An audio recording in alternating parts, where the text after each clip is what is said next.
Bonjour, nous allons aujourd'hui parler des effets secondaires des traitements de substitution par méthadone. C'est une question importante parce que, comme vous avez pu l'apprendre souvent, il va être nécessaire de prescrire au long cours ces médicaments. Et comme dans toute prescription au long cours en médecine, la question de la tolérance est un élément majeur à la fois pour l'observance des traitements et pour le bien-être des patients.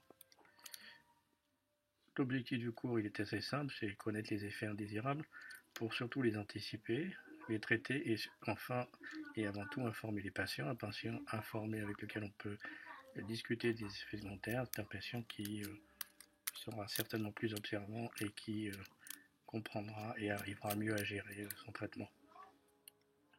Alors on est dans une partie du cours effectivement importante et comme vous le verrez pas simple. Elle s'intègre à la question de la conduite du traitement et tout au long du traitement, la question des effets secondaires sera posée. Je fais un petit rappel ici pour enfoncer le clou. Les traitements de substitution, ils ont plusieurs objectifs qui sont intriqués, trois principaux. La prévention des risques et des dommages. Il est très clair que les traitements de substitution préviennent les risques et les dommages liés à l'injection, par exemple. Mais comme tout traitement, il faudra mesurer le bénéfice-risque et la question des risques et des effets secondaires doit être discutée. Vous verrez que la méthadone, c'est pas vraiment la question des risques, c'est surtout la question des effets secondaires.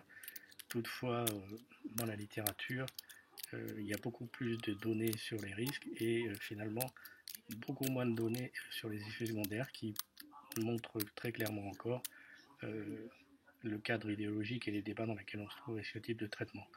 Deuxième objectif des traitements de substitution, c'est la promotion de la santé et la gestion des effets secondaires. Ça fait partie de la question de la promotion de la santé. Ça, c'est un élément majeur dans la prise en charge des patients. Bien évidemment, la question de la prise en charge des états de dépendance, ce qui veut dire que certains patients ont besoin, euh, pour des raisons bio, psycho, machin, comme on dit, d'un traitement parfois prolongé et donc une surveillance et une gestion des effets secondaires comme tout traitement chronique en médecine. Alors un petit rappel, bon, la méthadone c'est un médicament qui est connu depuis très longtemps, depuis le début des années 60. Donc a priori on devrait tout connaître sur la méthadone. Le débat il a quand même et il continue toujours à être sur la question de la sûreté et la toxicité de la méthadone. Alors d'abord pour répondre à cette question, on l'a déjà dit, la méthadone médicalement ça a très peu d'effets secondaires, très peu de contre-indications absolues et les risques létaux ils sont surtout liés au surdosage qui surviennent lors des associations médicamenteuses, de prise anarchique de méthadone et enfin et surtout de l'utilisation d'alcool. La méthadone c'est parfois prescrit à long terme mais ça a aussi des effets secondaires immédiats et la tolérance immédiate des médicaments c'est un gage d'observance au long cours, c'est vrai pour la méthadone comme tous les psychotropes. Ça a des effets secondaires à long terme. L'objectif, une fois que les usagers sont sortis de l'enfer du monde addictif illégal, c'est effectivement de pouvoir conduire une existence satisfaisante et dont on pourrait mesurer cela par amélioration de la qualité de vie et les effets secondaires ce sont des éléments qui vont altérer la qualité de vie et aussi rendre l'observance plus complexe. Ça, tout ça pour dire que effectivement la prescription d'un traitement par méthadone ça justifie un traitement médical régulier mais surtout et aussi un accompagnement en matière de santé et de promotion de la santé très important. Alors, les effets secondaires de la méthadone. La première chose qu'on peut dire, c'est que dans la littérature, on a bien du mal à se faire une idée précise, même si ce médicament est connu depuis très longtemps, de la fréquence et de l'importance des effets secondaires. Il y a des études, mais ça reste toujours avec d'extrêmes variations dans la fréquence des effets secondaires et souvent les études sont peu documentées sur ces effets-là. Ça traduit surtout que ce dont on se préoccupe avec les traitements de substitution sont des données idéologiques comme la létalité et beaucoup moins la tolérance des traitements. D'une manière assez simple, on peut distinguer les effets apparaissant lors de la mise en place du traitement par méthadone. Vous les voyez ici, la nausée, les constipations, les vomissements, l'hypersutation, la dysurie, les œdèmes et la somnolence. Ces effets au début, ils vont être parfois difficiles à gérer. Donc, la question des vomissements avec la méthadone, ça pose un certain nombre de questions sur la tolérance et parfois ça conduit à arrêter le traitement. L'hypersudation, la constipation ou la somnolence sont aussi des effets secondaires très difficiles à gérer. Bon, il est quand même très important de signaler ici que la question des effets secondaires, quand on sort de l'univers des addictions, c'est assez difficile de faire la part de ce qui relève de la méthadone, de la prise d'autres psychotropes, d'habitudes de vie et ou de l'état de santé antérieur. Toutefois, la méthadone c'est un opiacé, on connaît les effets secondaires des opiacés et la méthadone, comme tous les opiacés, partage un certain nombre d'effets secondaires qui sont listés ici, avec une différence en plus, c'est que la demi-vie de la méthadone étant longue, ces effets secondaires ils sont parfois présents de manière continue.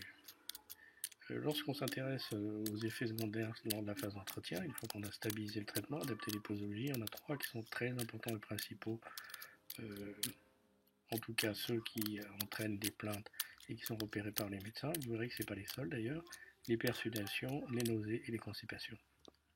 Alors là, j'ai repris une liste de tout ce que vous pouvez signaler comme effet secondaire relatif au traitement par méthadone. Bon, bien évidemment, la question de la sédation, elle n'est pas chez tous les patients, pas tout le temps, mais si on veut éviter cette sédation, en théorie et en pratique, il devrait être de bonne pratique d'utiliser la méthadone le soir ou de fractionner les doses en donnant le maximum de doses le soir.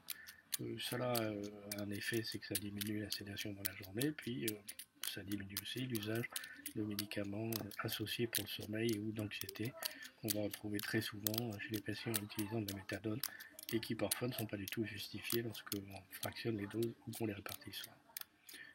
Deux effets intestinaux qui sont les nausées, c'est un effet transitoire souvent au début du traitement qui peut se compliquer de vomissement.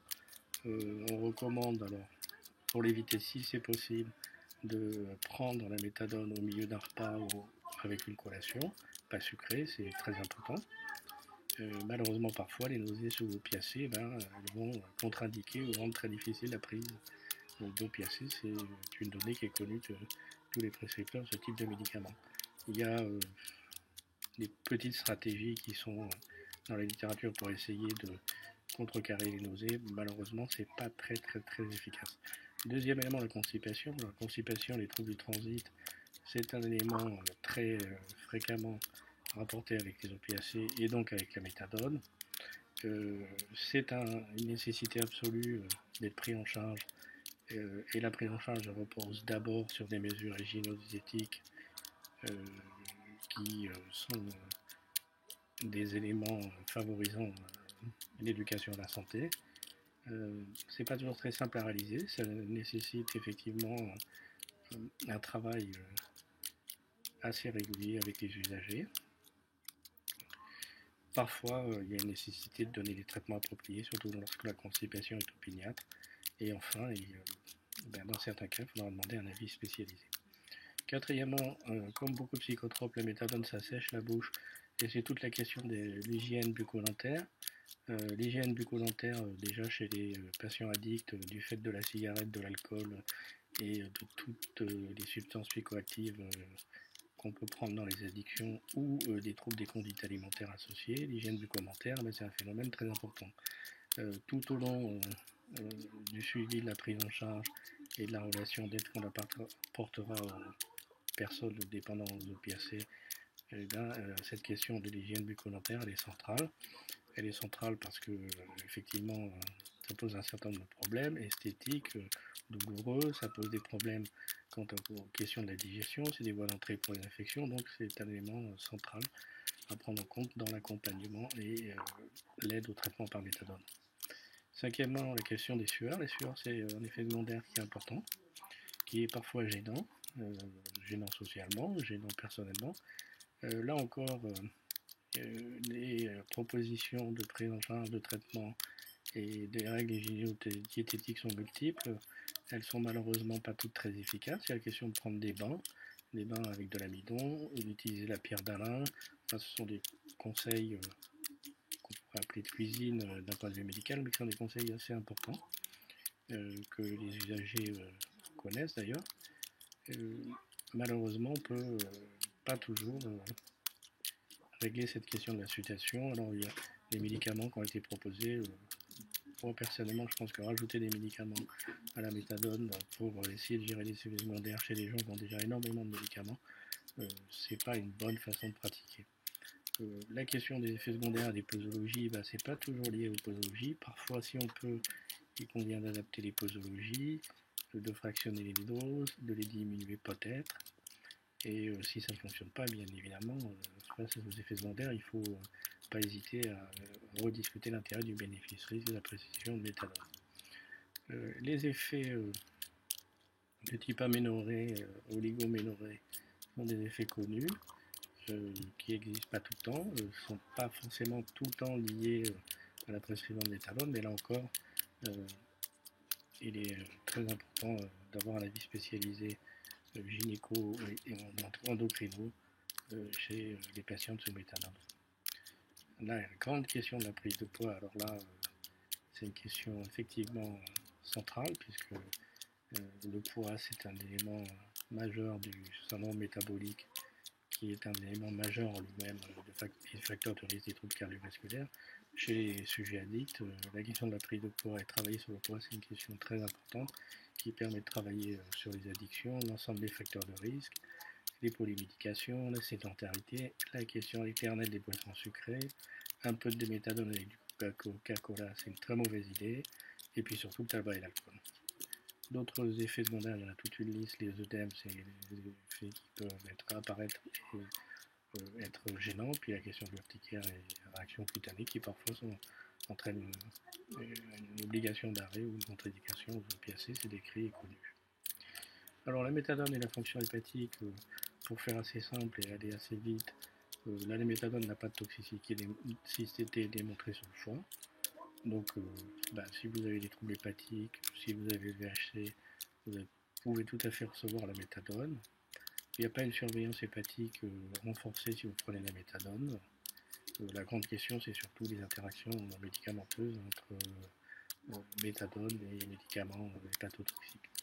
Et enfin, dernier élément, c'est pas parce que vous êtes usager de drogue sous méthadone que vous n'avez pas la possibilité d'accéder à un programme de greffe hépatique. Bien au contraire, la méthadone, c'est pas du tout une contre-indication. Grand sujet, le méthadone et fonction cardiaque et les risques de mort subite. C'est la question à la mode depuis très longtemps pour la méthadone et pour les médicaments psychotropes qui sont responsables de mort subite par allongement du QTC. On va revenir sur cette affaire-là. Sous méthadone, il y a des hypotensions, des troubles cardiovasculaires qui sont rapportés. Là encore, la question des interactions des associations médicamenteuses, elle est grande. Ça fait plusieurs fois que je le répète, mais je crois qu'il faut faire très attention quand on prescrit la méthadone et les médicaments psychotropes à éviter la multiplication des médicaments et les associations dans tous les sens qui, de même, à mon avis, sont de la mauvaise pratique clinique. La question de l'électrocardiogramme est nécessaire au début de traitement, et puis il est assez recommandé de faire au moins une fois par an un électrocardiogramme, et peut-être à 30 jours, c'est suivant les recommandations, on dit au début à 30 jours et à un an. Lorsqu'on a des taux sanguins très élevés, là encore, il est à mon avis assez utile de faire l'électrocardiogramme. Et la question de l'électrocardiogramme, c'est la question du trouble du rythme et l'allongement de ce qu'on appelle le QTC. Vraiment, ayant en tête la question des interactions médicamenteuses, la méthadone effectivement peut allonger le QTC, mais il y a de très nombreuses circonstances qui sont responsables de cet allongement. Qu'est-ce que c'est le QTC ou le QT? Le QT, c'est quelque chose que tous les experts en médecine ont appris. C'est le temps de dépolarisation, de repolarisation des ventricules cardiaques. Qu'est-ce que ça veut dire? C'est l'activité électrique qui permettra la contraction des ventricules en fonction du temps. Lorsque QT qu'on appelle corrigé en QTC va s'allonger, ça va exposer à des troubles du rythme cardiaque et à l'apparition de ce qu'on appelle la torsade de pointe, qui est un trouble du rythme, qu'on appelle donc une arythmie, qui en elle-même peut être potentiellement mortelle. Alors la méthadone, je le répète, est connue pour allonger le QTC, mais c'est aussi le cas avec beaucoup d'autres médicaments et psychotropes, et le plus souvent, les accidents liés à l'allongement du QTC et aux torsades de pointe rapportés sous méthadone sont manifestement liés à des phénomènes d'interaction. Voilà ce que c'est un QTC sur un électrocardiogramme. Deux images illustratives. À gauche, une bradycardie sinusale, donc un allongement du QTC, et à droite, une image de torsade de pointe sur un électrocardiogramme. Ce sont des éléments connus par tous les médecins et les externes de médecine. Alors, les facteurs de risque des troubles du rythme, ils sont nombreux.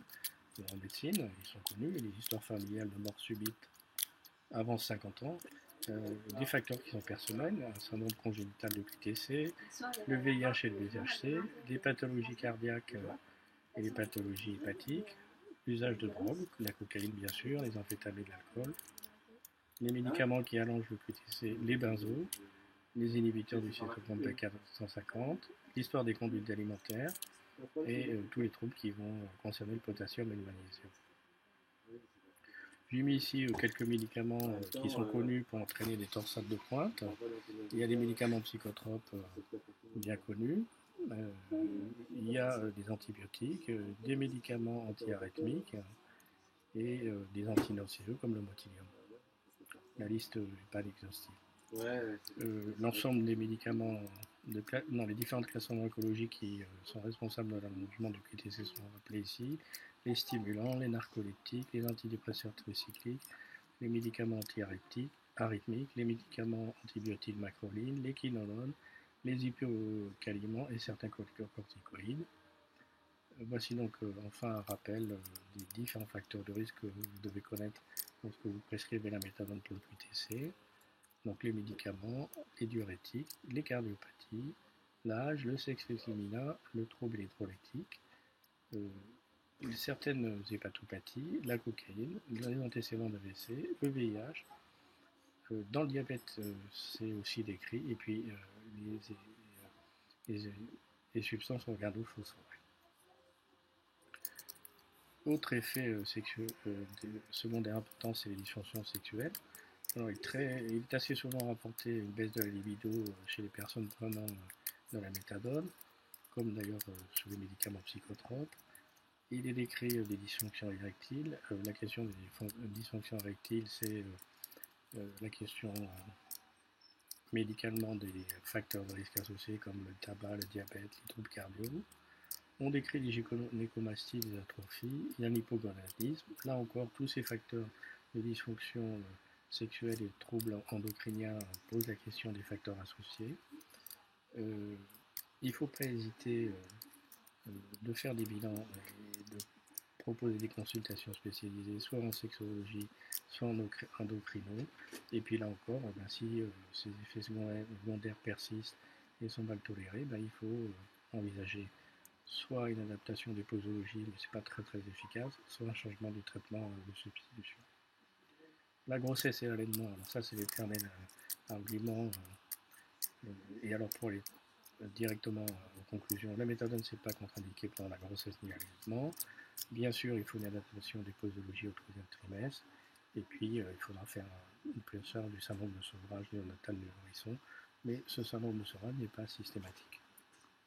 Dernière chose quand même, pour resituer toutes ces questions des dangers de la méthadone, cette diapositive, elle montre que finalement, lorsqu'on est sous traitement par méthadone, comparativement à des usagers actifs en dehors des traitements par méthadone, la mortalité elle est beaucoup moins importante pour les patients sous traitement par méthadone que ceux qui sont en dehors du traitement par méthadone. Et les patients qui sortent des prises en charge et des prescriptions par méthadone, malheureusement pour eux, dans un certain nombre de cas, verront leur mortalité augmenter. La question de la mortalité, c'est vraiment pas le point central des effets secondaires. Les effets secondaires, donc préférez la prise, la prise de traitement de soins. Faites très attention aux associations de médicaments. N'hésitez pas à un suivi somatique régulier. L'électrocardiogramme, bien sûr, en moins de doute. Faites la méthodomélie. Et puis surtout, travaillez et faites un accompagnement centré sur la promotion de la santé, tabac, activité physique, alimentation. Quelques éléments biographiques. Ce petit guide, enfin, qui est un guide assez complet à mon avis, devrait être connu de tous les personnes sous traitement substitué par méthadone et les prescripteurs. Et bien évidemment, pour 2019, je n'ai pas eu de conflit d'intérêt majeur. Voilà à peu près ce que je pouvais dire sur les effets secondaires.